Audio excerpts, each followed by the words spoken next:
So I'll be speaking about a first published paper in the JFE. Actually, it was published a couple of years ago. And then I'll be talking about some ongoing research related to this topic as well. So it'll be a combination of 1.5 papers, I guess. So first of all, let me apologize for using this type of PowerPoint. This comes from the can from Microsoft PowerPoint. I wanted to use this because it gives us a rocket scientist kind of look, because I was a physics major to start with. So if you don't mind using this type of thing. So the topic is information quality and credit spreads. And I can use this too. Okay, so so first of all, let me define credit spreads. Credit spreads are the spread between corporate bond or bank loan yields. As you heard in the morning, that there were some papers looking at bank loans. So either the yield between corporate bond or bank loan yields against comparable treasury yields, the so-called risk-free yields. Okay, so that's something that we can use. And more recently, however, the market has been moving towards credit derivatives as a way of measuring credit risk. And so you have the so-called credit default swap spreads. And so credit default swaps are, so let me explain that briefly. It's like an insurance product, just like you buy car insurance. So when you buy car insurance, you pay monthly premiums or quarterly premiums. And then when the car is damaged, you get to put the car to the insurer, and the insurer covers your losses. And so in this case, you have the insurance, which is on bonds or loans. So when default occurs or defined credit event happens, then the holder of these bonds or loans are suffering a loss, and so they pay quarterly. Quarterly insurance premiums to J.P. Morgan and Morgan Stanley, or these investment banks that sell them credit default swaps. Okay, so the credit default swap prices are quoted in a spread, which is a percentage point or in basis points. And that is basically the price of the insurance. And so the advantage of the credit default swap is that no longer do you have to benchmark against a default-free yield. So it solves that kind of problem. So you'd get the spreads directly. Okay. So I will talk about my research, which was using corporate bond yields, and then I'll also talk about some ongoing work that uses credit default swap yields. Now, there's some literature which was studying offering yields, calling them cost of debt. And when I was starting to do this research, I came from the perspective of pricing, especially in the credit risk literature. We're trying to see how the prices in the secondary markets are determined. And so that's my perspective in these research. So coming from that type of literature, the biggest problem facing a researcher in the finance, especially working on credit risk, is that there seems to be a puzzle on credit spreads. Okay, so I call that the credit spread puzzle. And the puzzle is basically can be described in one sentence. Basically, it's just that structural credit risk models like Merton or Blackhawks or Leland, Leland-Toff, all kinds of these kinds of models are having great difficulties in explaining the term structure of credit spreads, okay? Especially the level. I'm talking about the level of the term structure of credit spreads.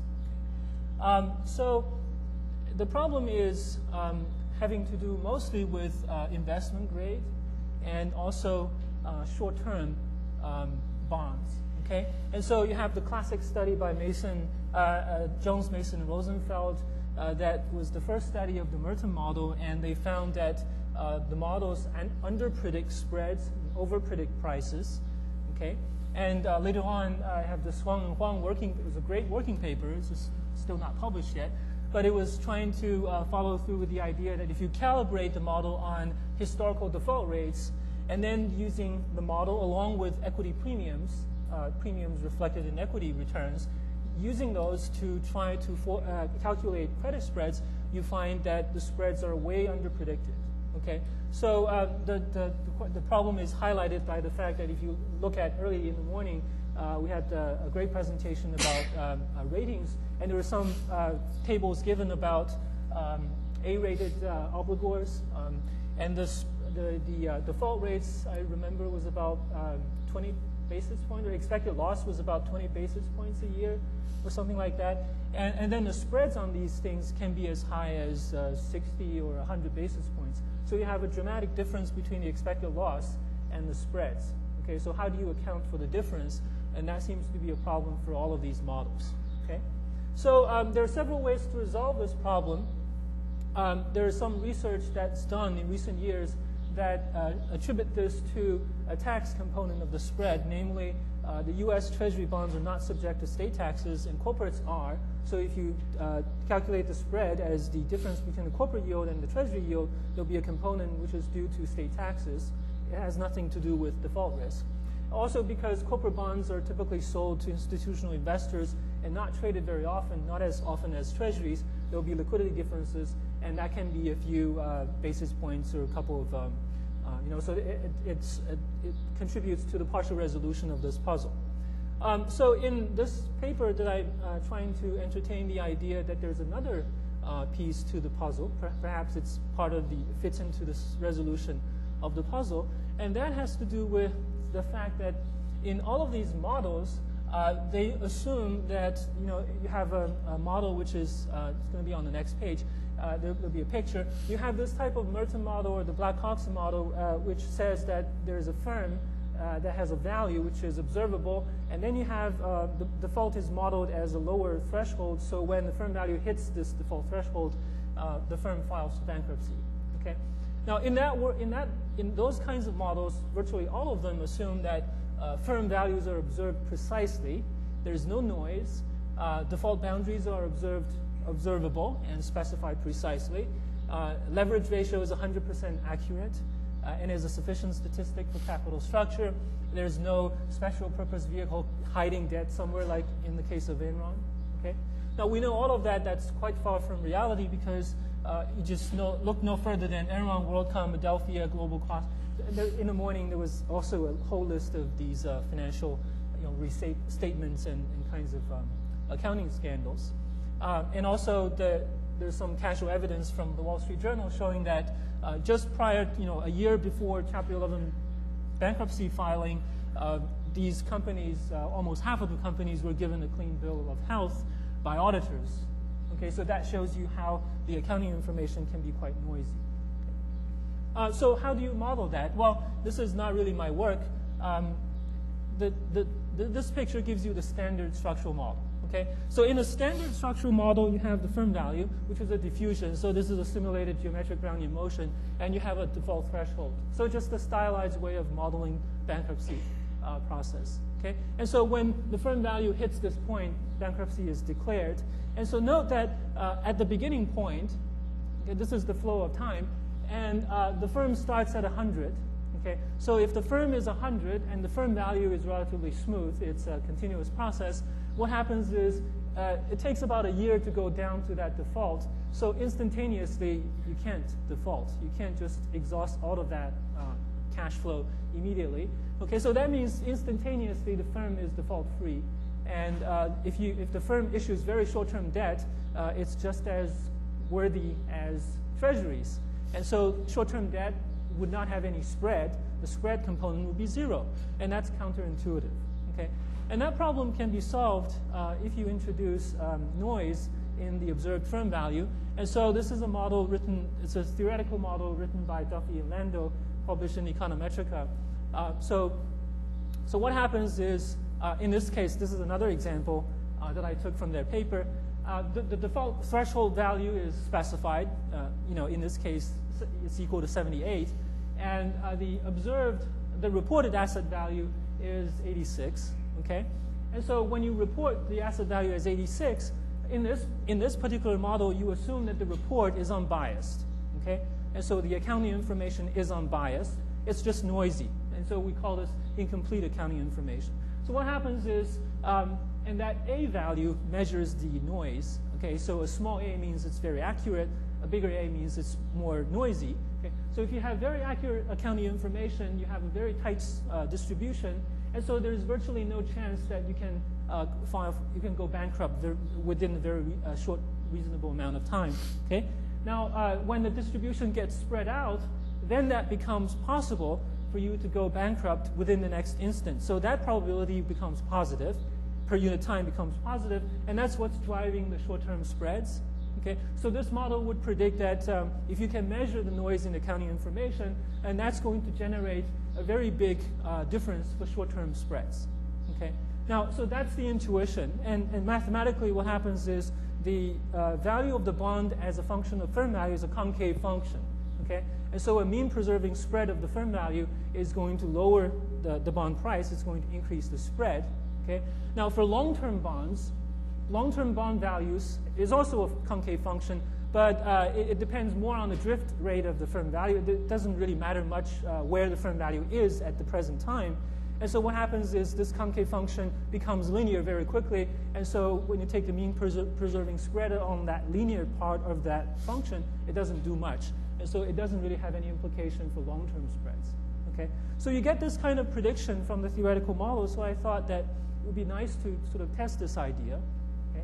And also more prediction is that if you have, so even within the investment grade universe, you can have higher and lower credit risk. And so if you can rank those, what happens is you get the same type of picture when you have lower credit risk, everything gets compressed, and so the effect is smaller. So there's a nonlinear effect that this effect is bigger for comparably higher credit risk firms. And so all this can be empirically entertained. So first of all, I have to define information quality.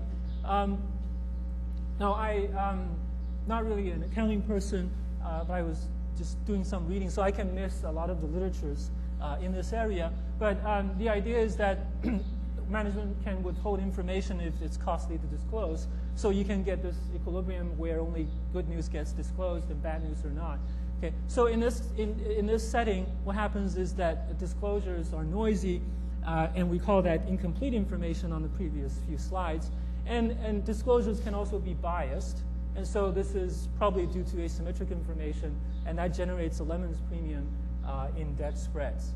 Okay, so there are these two components of information quality: okay, noisy and biased. Okay, so again, going through this picture, this is how incomplete, the noisy information can impact spreads, and this is the term structure of spreads. Okay, and this is how, just in that example, just taking into account that reported firm value is biased, and what can happen is that that's going to have a more even impact on the entire term structure. Okay, but so this is a highly stylized model, of course. So in reality, the model is probably too simple, and you can write down many extensions of the model. And so what I'm really driving at is that the model used can be made more general. So it really becomes an empirical question. So we know that information quality will affect the shape of the term structure. Exactly how it affects the term structure is becoming an empirical issue. Okay. So how do we measure information quality? You can take many different ways of measuring it, in earlier talks, we heard different ways that you can measure it. Okay. So I was reading this literature, and there was a lot of earlier research using AIMR disclosure scores to measure the quality of accounting disclosure. Okay, and so you get this literature, and Sengupta has a paper on how this affects the offering yields on public debt. Okay. And so in this paper, you can consider this paper an extension of that, except that I'm considering the extension to the entire term structure of credit spreads. Well, you can also look at how negative cash flow and return news are reflected in accruals and earnings, and that's the perspective taken by Regina in her talk. Okay, so that's how she measures information quality. Okay. And you can also infer information quality from the outputs of analysts. And so there's earlier research by Barron, for example, and others in this accounting review article, and also by a number of other researchers looking at things like consensus forecast errors. Perhaps analysts are having access to the same set of information which is considered public, and then they have their own information set. Okay, And so the consensus forecast error reflects the information quality of that public part, which is common to everyone. And then the analyst forecast dispersion measures the information quality of each one's individual information, which is the private part of that information set. So these measures can be used to measure information quality and perhaps capture different parts of parts of that information quality. Okay. And then finally, you can use market data to infer information asymmetry. Okay? So bid-ask spreads in the loan market can be used to measure the asymmetric information in that market. And you can, and if you're using market data, you should use the best market data. And so you have to make trade-offs. Okay? So the loan market and the corporate bond market are typically less liquid, and the data quality is not that good. So you probably can take equity market data and calculate these things called probability-informed trading, the PINs. Okay? And hopefully, these things will have something to say about the information quality in the debt market. Okay? And so that's something you can use. And you can use effective bid-ask spreads. And so those can be tested. There's some research done in terms of checking the lead lags across markets.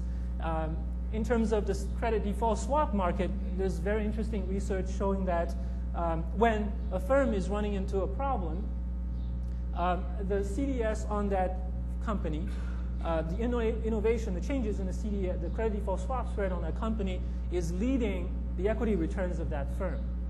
Okay? And this was a paper by Achari and Johnson forthcoming in the JFE. And they also show that this relationship is stronger if the firm has more relationship with banks. And so they basically push the story that the banks are trading on their inside information. And so if they know something is running into a problem, they'll go out and buy credit protection.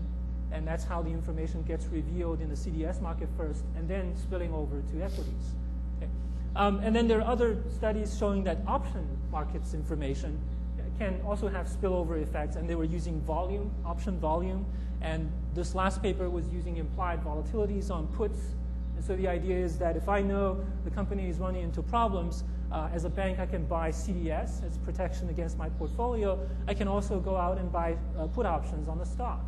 Okay, so that gives me insurance as well. So both of that kind of information is leading equity market innovations. Okay, so perhaps we can use this type of lead lag relations and the strength of those relationships as measures of asymmetric information, and perhaps that has something to do with the level of spreads in the debt market, okay, be it corporate bonds or credit default swaps. So that's how you can measure it. So getting to the actual research, so I was using disclosure scores to measure to correlate that with spreads. Okay, so what I did was the disclosure score unfortunately stopped in 1996. And so that's where this study stopped. And so basically, I was using the data from 1993 to 1996. And then the yield spread, the corporate bonds are data coming from what's called the Lehman Brothers fixed income database.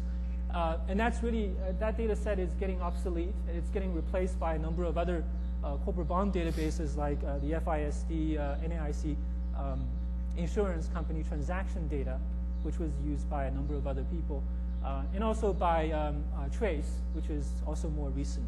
Okay, and I actually got a call from a Lehman lawyer saying that I had to stop using that from now on because they don't want to sell those anymore. So anyway, so this is using pretty old data. So what I do is I run monthly cross-sectional regressions, regressing corporate yield spreads, and the yield spreads are constructed in the usual way. So I compute the yield to maturity on the corporate, and then looking at the constant maturity treasury yields, and then just linearly interpolate, and then construct the default-free yield curve, and then subtract the difference and get the difference between the corporate yield and the treasury yield, and call that the yield spread. Okay, and the AIMR disclosure score, you're probably familiar with that, so I'm not going to go too much into that. It's just analysts give out rankings of within an industry. What do they think of the quality on a scale of 0 to 100? What is the accuracy, timeliness, and things like that of the annual report, quarterly report, and so on. So I'm controlling for credit risk. Okay, credit risks are controlled by firm leverage, which is market leverage. Equity volatility, that's the 252-day volatility, rolling window volatility of 252 days in the past. The size of the issue size of the corporate bond issue, the age of the bond, and these issue size and age of the bonds are probably controls for liquidity because these are used by researchers in the past to measure liquidity. So the older, so it's just like in the treasury market where on the run bonds, bonds that are just issued are very liquid. Off the run bonds, a 30-year bond compared to a 29.5-year bond, the 29.5-year bond are less liquid because it's been sold and it's sitting in the hands of institutional investors and they're not being traded very much. So the older a bond gets, the less liquid it becomes. Okay, so just controlling for these standard variables. Okay, and also allowing for interaction between the disclosure dummy and the bond maturity. So what I wanted to estimate is how this disclosure impacts the corporate bond yields on with different maturities. So trying to test that term structure, the story around that term structure shape. Okay, so here's the graphic aid to understanding this. So I specified the regression equation. I specified the term structure as a piecewise linear function. So it's specified. These are sort of functions of maturity in a piecewise fashion. And the A's essentially give us the level at different points, 0, 5, 10, and 30. Okay? And so this is associated with a low disclosure, the hypothesis that they have higher spreads. And then allowing another one, which is high disclosure, will have lower spreads. And then what I do is I take disclosure dummy, which is 1 for high disclosure, 0 for low disclosure, and I interacted with these M variables. And so that gives us basically the gap between these. And the hypothesis is that the gap will be negative, and it's bigger for short-term spreads, and it's smaller for long-term spreads. Okay? And so when okay, so this is my sample.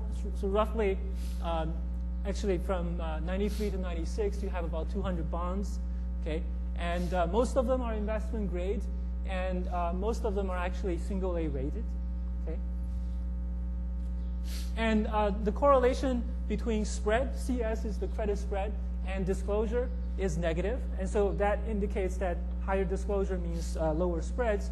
However, the disclosure is also correlated with leverage and asset volatility. So, I mean, how much debt you take on and how much information to disclose are endogenous, okay? So they're determined together. And so they're determined in a way that there is a negative correlation between them. So higher disclosure also means lower credit risk.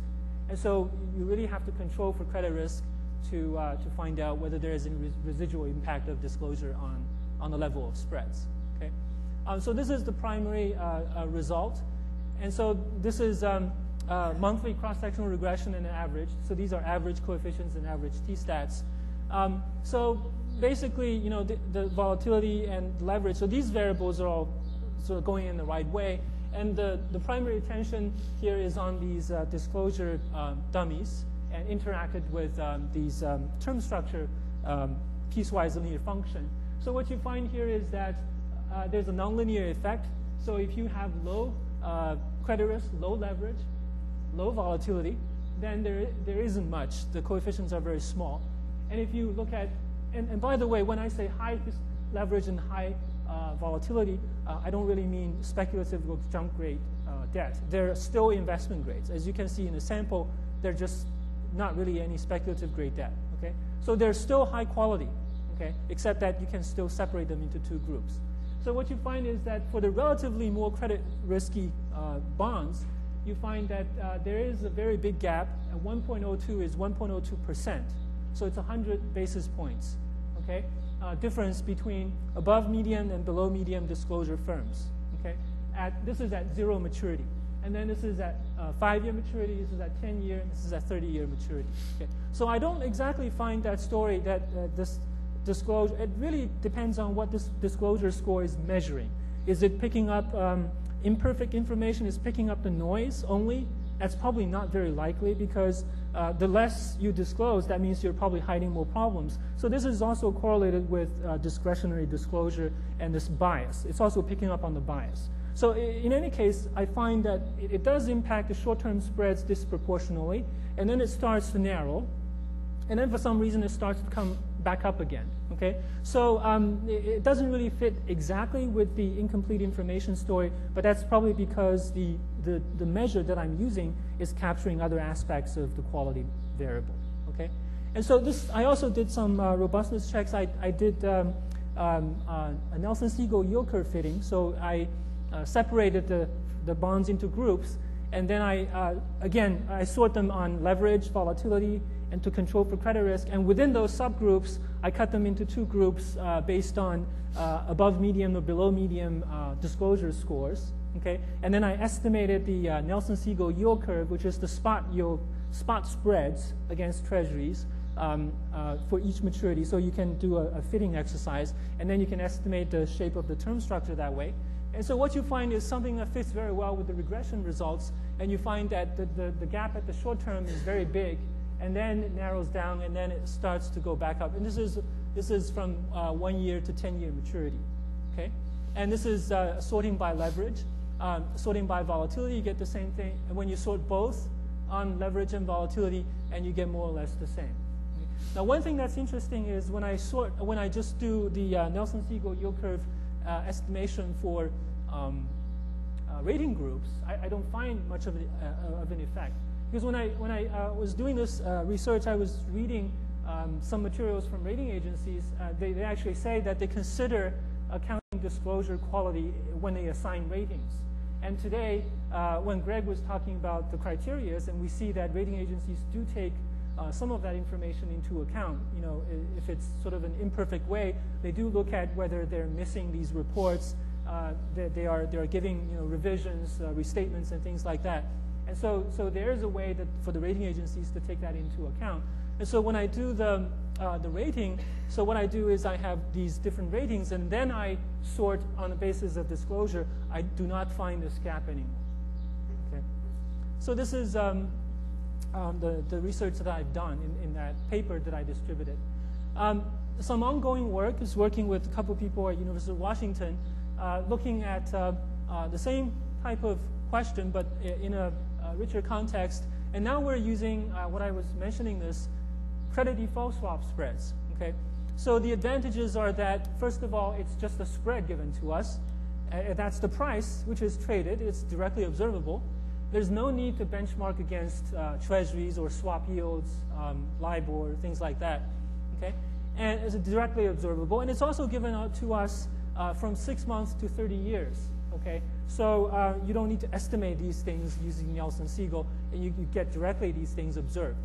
Okay, and the secondary market for credit default swaps is just booming in the last 10 years. Every year, the size of the market doubles. Okay, so now the total market size, the amount outstanding for credit default swaps in the first half of 2006 was $26 trillion.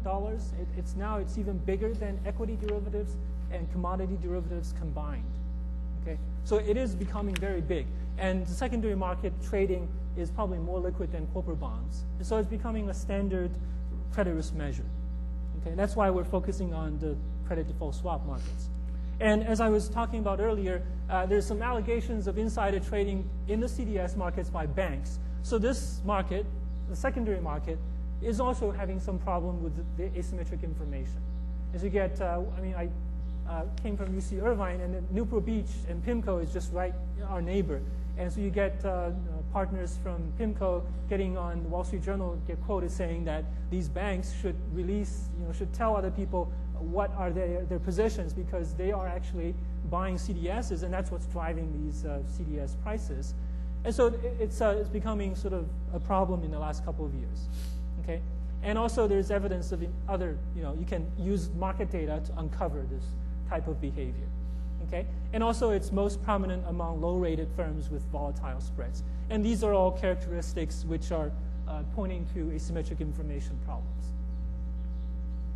Okay, and my sample is sort of similar to what I had before. I have the CDS term structures in 2005, and this is to be expanded to 2001 and 2006. And so hopefully we will be running sort of a big panel regression, which is going to give us more robust results. And we're still working on that. And we get 10 points on the term structure from 6 months, 1 year, 2 year, and all the way up to 30 years. Okay? And these are daily composite spreads. What this vendor does, it's taking feeds from 28 or 30 investment banks or hedge funds or these dealers in the CDS markets, and they all feed their quotes to this vendor. And this vendor basically follows some kind of a numerical procedure for cleaning the quotes. And so they actually have all the quotes.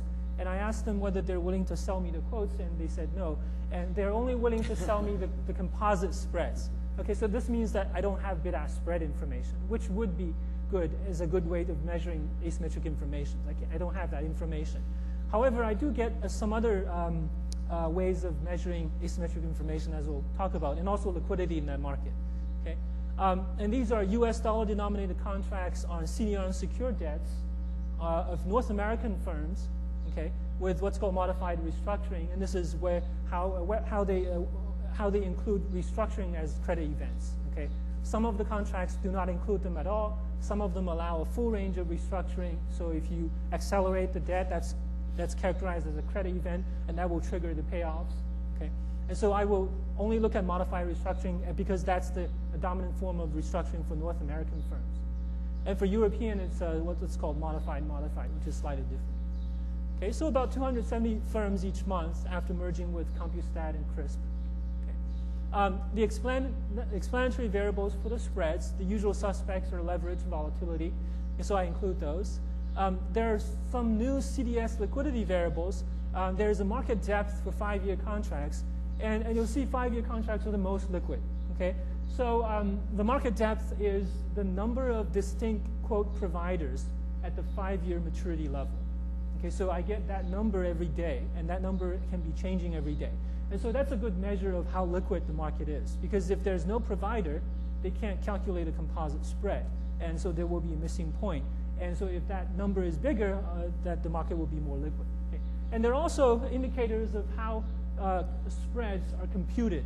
And so if the only way that they compute a spread is if there are more than 3 distinct providers. Okay, and if there are not enough providers, what they do is they go across currencies to calculate the average, because the CDS spread is a percentage. Okay, so some of the contracts are written on US dollars, some of them are written on euros and Japanese yen. Okay, but that really shouldn't make much of a difference, because this is just a percentage. So they can go across currencies to average. They can also go across restructuring clauses to average. And so depending on how they are averaging, it tells you how much data they have. And so I constructed sort of indicators for that. Okay, so that's another liquidity variable. Now, information risk variables. I'm using the pins from the stocks, and there are different models where you can estimate the pins. Effective spread, which contains an asymmetric information component. Okay, so these things are sort of overlapping. And I'm also using consensus forecast errors, and this is the absolute value of the mean forecast, the difference between that and the actual forecast, the actual earnings divided by the stock price. And this is the standard deviation of the forecast divided by the stock price. These are, I guess, they're standard measures for these variables. And also, one interesting question was looking at governance. This was also one of the things that Greg was talking about, that these rating agencies are looking at governance variables. Okay, so previously there's some literature showing that corporate governance and stock returns are related, and also there's some more recent research showing that corporate governance and debt yields and bond yields are also related. And namely, if you have poor governance, basically managements have more rights and they're protecting themselves. And that actually reduces the takeover probability, and that actually means that you have less chance of getting higher leverage in the future. And so that reduces credit risk, and that makes the yields lower. Okay? And so that's previous research. And one question that people have raised is whether the governance variables are correlated with firm risks. Okay? So perhaps by looking at all these kinds of credit risk variables, including these information risk variables, we can check whether the governance effect is really there. Okay? So just summary, this is the typical spread curve by ratings. And so typically upward sloping. And once you get to speculative grade, you get this hump shape or even downward sloping, which is, fits quite nicely with previous research on this topic. This is the liquidity risk variable that I constructed based on the sort of indicator. 0 means that you're just averaging everything. Okay, so if it's all 0, that means that it's very liquid. Okay, now if this variable goes up, that means that you don't have enough data, so you're averaging across different types of contracts. Okay, and so this tells you how the liquidity changes with rating. So the higher is the rating, the higher is the liquidity. This is lower for higher rated debt. Okay, and also it tells you how the liquidity changes across maturities. The wisdom in the CDS market is that the 5-year maturity is the most liquid, and that's borne out here. The 5-year maturity has the lowest liquidity variable, indicating the highest liquidity. And then as you go across, going to other maturities, you see this going up, and so liquidity is dropping. Okay, so I'm using this in my spread regressions. And this is the correlation of different variables. For example, spreads are highly correlated with leverage volatility, and it's also highly correlated with the information risk variables like forecast error and forecast dispersion, the effective spread in the equities market, the PIN variable, and the governance index is negatively correlated with the spread, which basically says that the higher is the G index, the more poorly governed the firm is, the lower the spread, which seems to be fitting well with the prior evidence. Okay. Yeah. However, the poor governance firms, the high G index actually is also correlated with lower volatility and leverage, so they have lower credit risk, and they also have more precise accounting information, as it seems. Okay, so whether this effect is going to stay in a multivariate setting, it's not clear. Excuse me, Fan, you have 3 minutes. Okay, I'll be done very quickly. So just some preliminary results. This is something that as you can see, it's still in a spreadsheet, and we're still working on this and refining the results.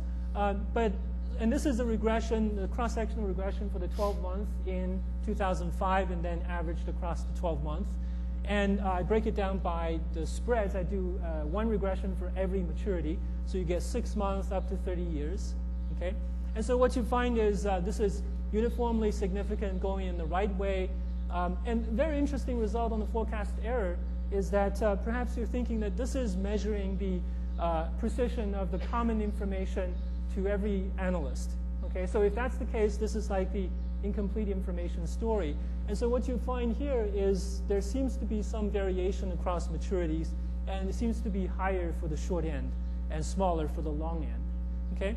And then the forecast dispersion is something that stays fairly constant throughout the maturities. Again, this is something that's subject to interpretation, and we're going to refine these results further. And eventually we'll enlarge the sample to probably 6 times the current size. Okay. And effective spread is the bid-ask spread basically in the equities market. And that also has something, it also impacts credit spreads in the CDS market, okay, especially for the long end. Okay. And this is the liquidity variables. It's also going the right way. The more quotes you have, the less is the spread. Okay. And the liquidity variable itself, the higher is the liquidity risk variable, the less liquid it is, and the higher is the spread. That's the adjusted R square. And then the G index actually is not significant in any of those regressions. Okay? So what this tells us in giving a summary, very quickly ending this, first of all, it just seems that noisy but unbiased accounting information, if there's a way to isolate that component of the information quality, it seems to have a disproportionate impact on short-term spreads. And so this fits quite well with this theory put forward by Duffy and Lando in terms of a model, which is quite elegant. And the Relevance premium, on the other hand, measures the discretionary disclosure, or it's coming from capital markets in terms of probability of informed trading. And the impact of that on the shape of the term structure is more even. Okay? But that's just an empirical result. And this is also subject to further research. And so hopefully better quality data coverage from the credit derivatives market is going to make it possible to pin down these issues more precisely, and that's what I'm trying to do.